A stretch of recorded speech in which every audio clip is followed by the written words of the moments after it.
ఇదంతా అడవిలో కరివేపాకు చెట్లు బాగా ఎక్కువగా లెగిసిపోయినాయి. మా అమ్మ కరివేపాకు కోతుంది, ఫ్రెష్ కరివేపాకు.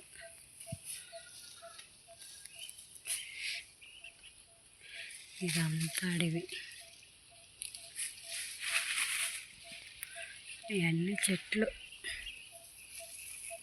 ఇంకా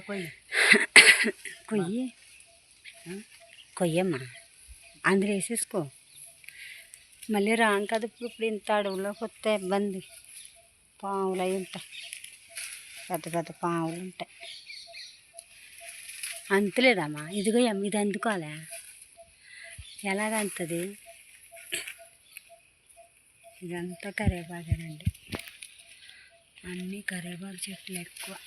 ఇలాగే సంచి అంతా కరివేపాకు, చాలా ఫ్రెష్గా ఉంది చూడండి.